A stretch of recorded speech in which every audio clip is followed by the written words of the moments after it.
So, welcome back to the second part of Direct and Indirect Speech, which we were doing through the platform of LearnMate classes.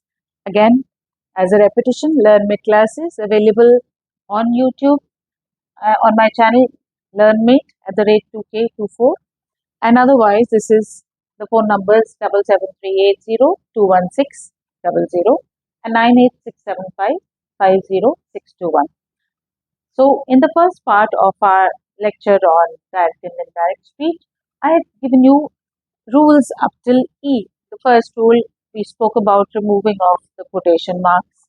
We said that there are some changes in pronouns, which we are still going to be doing. We also spoke about a change in the the verbs inside the reported speech, if the reporting verb was in the past.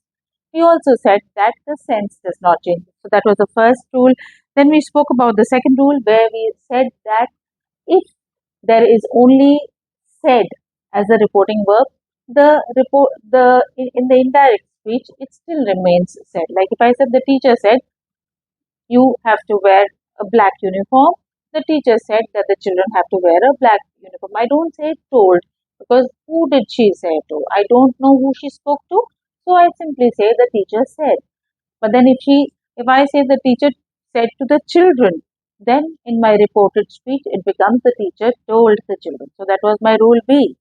When I then spoke about rule C, that in assertive and declarative sentences, you have to introduce your reported speech using the word that. Like suppose I say, A said to B, I am drinking water. So A told B. Remember, said to B becomes told B. So A told B that he was drinking water. So I have made those three rules, I've repeated those four rules again. And then the fifth rule was where we were talking about changes in the verbs inside the reported speech when the reporting verb was in the past. Then we also went on at point E to discuss the exceptions which were there to this previous rule, which was at point D.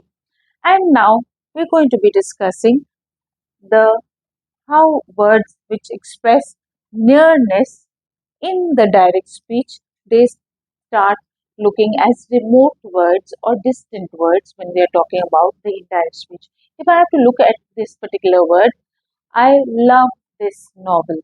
A said to B, okay, I'll give you whether it was a boy or a girl, I'll say, okay, Anuj said to Rita, comma, inverted commas, I love this book. Remember this book? This book is something which is right here in front of me. So Anuj told Rita that he loved.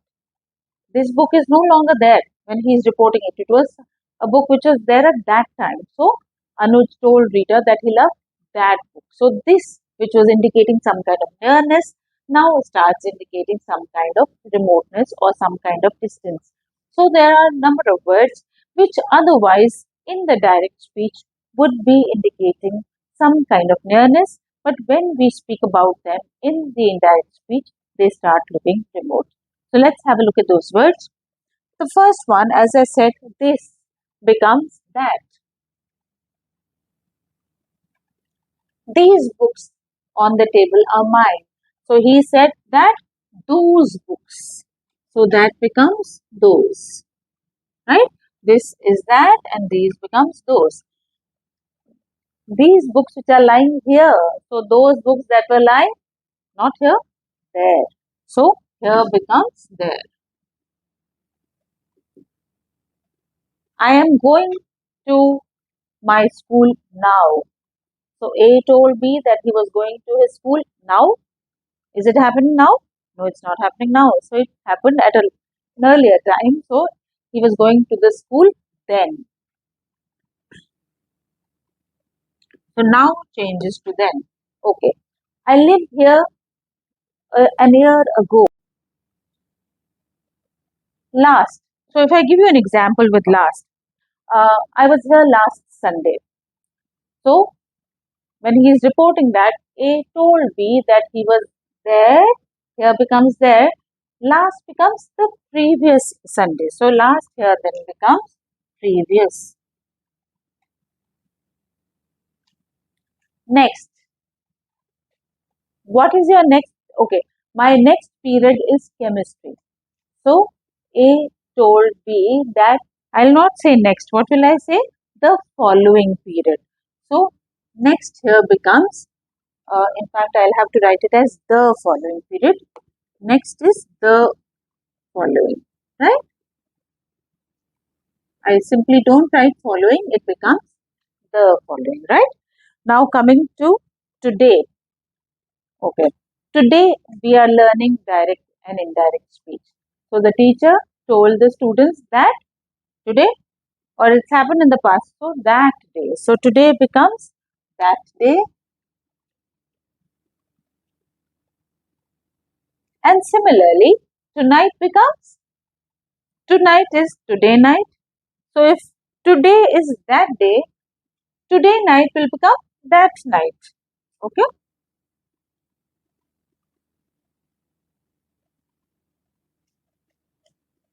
Okay, there's another word yet, which is not very often used, but when it is used, you're going to get stuck if you don't know how to transform that. So I have not finished my English course yet. So Amit said to Rahul, I have not finished my English course yet. So Amit told Rahul that he had not finished his English course yet or then, because yet also indicates now. So even for yet, it will be then. Is that okay? So you got two words that actually become then, now also becomes then, yet also becomes then. Now let's look at the next set of words, yesterday. So what are you going to be doing with yesterday? I came here yesterday. Okay, I'll take the same set of people. Anuj said to Rahul, I came here yesterday. So Anuj told Rahul that he came there, here will become there, the previous day.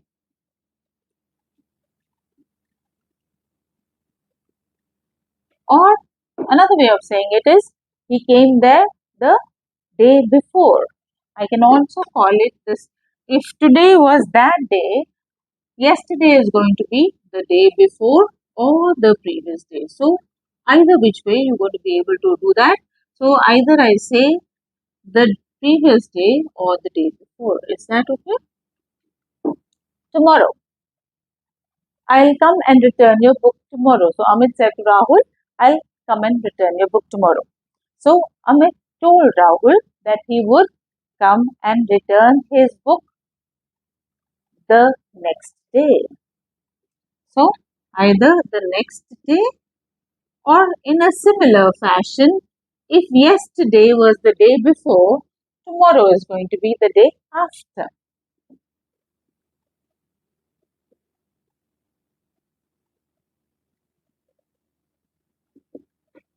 Okay, if the fourth is today, the third was yesterday. If I'm talking about the second, that's the day before yesterday.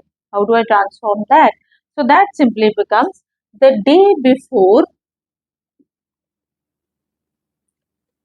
What did we say for yesterday? The previous day. So here I'll write the day before the previous day, right?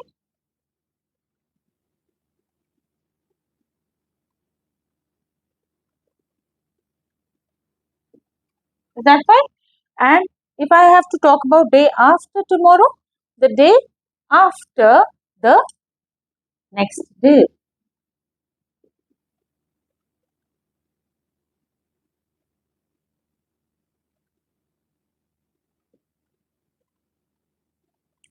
So this is how all your words which indicate some amount of nearness, they start looking as though something which happened very far back or which is going to happen later on, not immediately before or immediately after. Is that okay?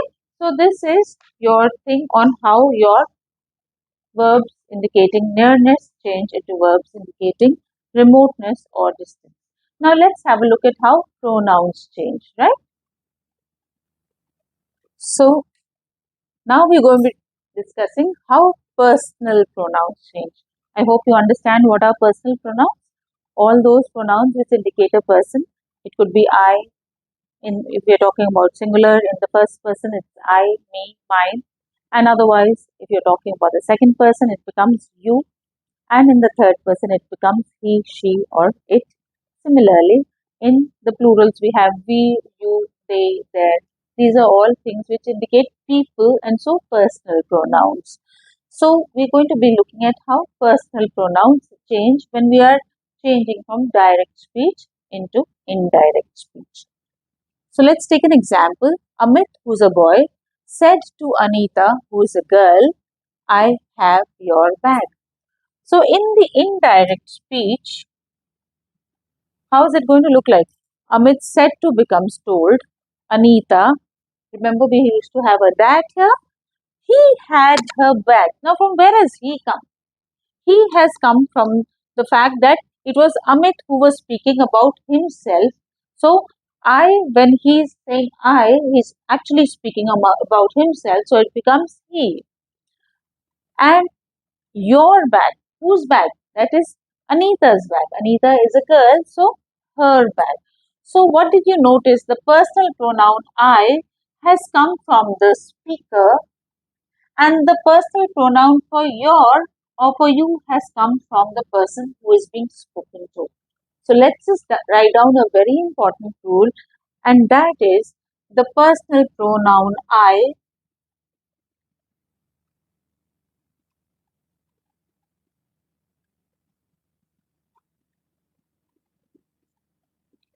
takes the pronoun of the speaker. So, if the speaker is a girl, it will become she, or if it's a boy, it will become he. If it's a couple of people, it will become they. So let's just see what they are going to look like. So you will have a lot of them. I, me, mine. Okay, before that, just let me write down this, that here the pronoun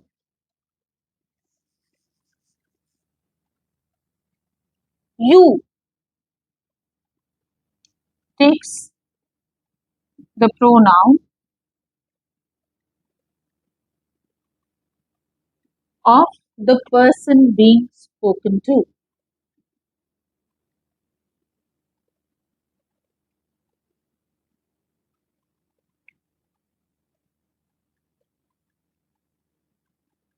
So you could be having a lot of personal pronouns, which could actually be like I, me, mine.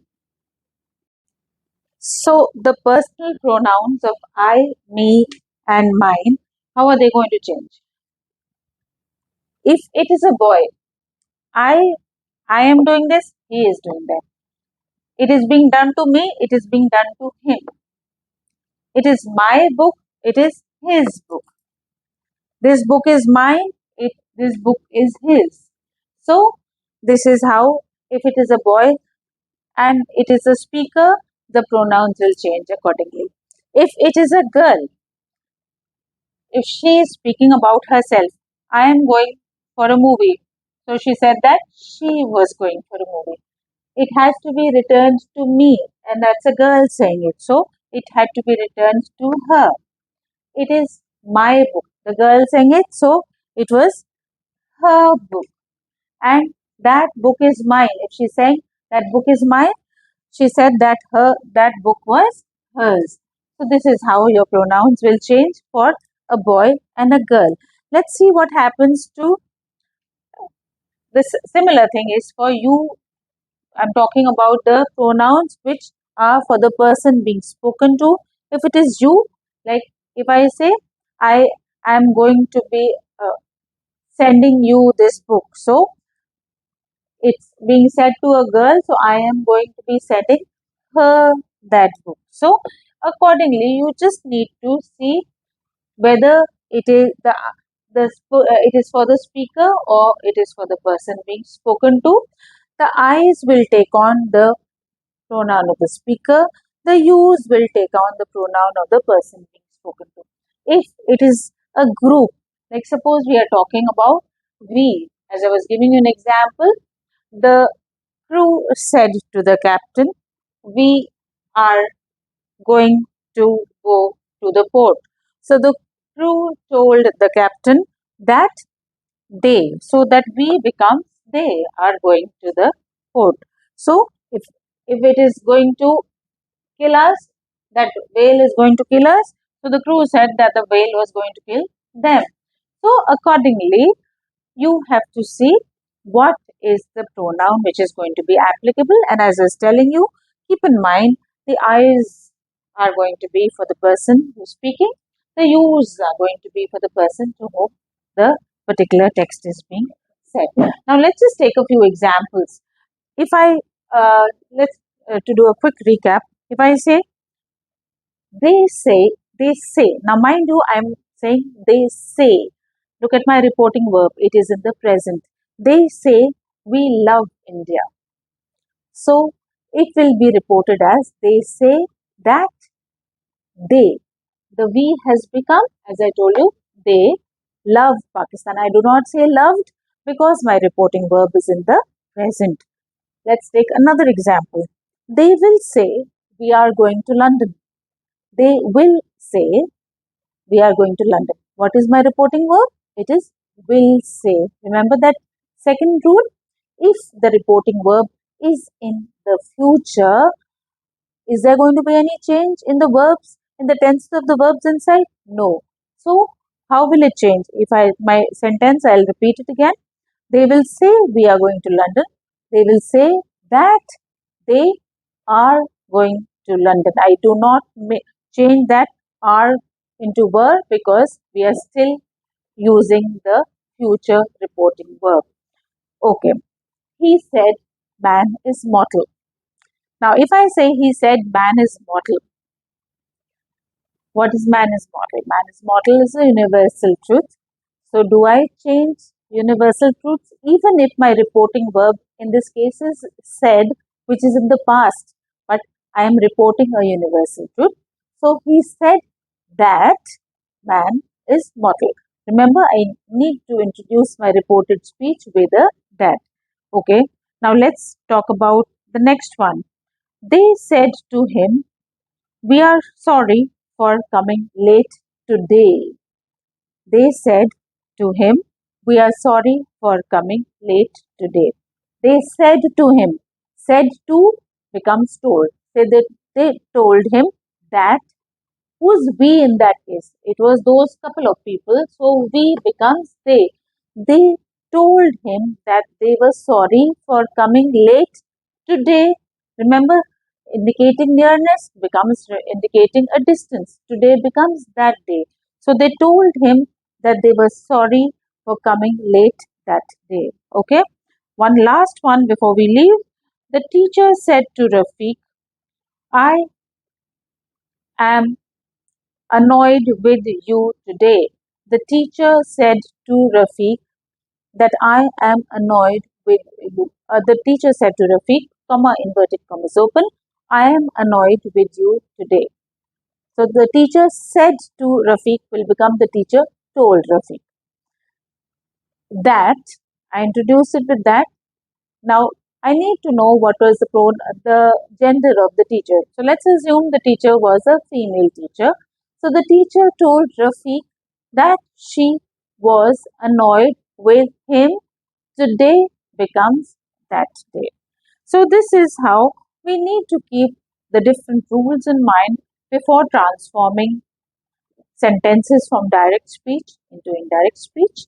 My next lecture is that on transforming questions. Here we've generally spoken only about assertive sentences or declarative sentences.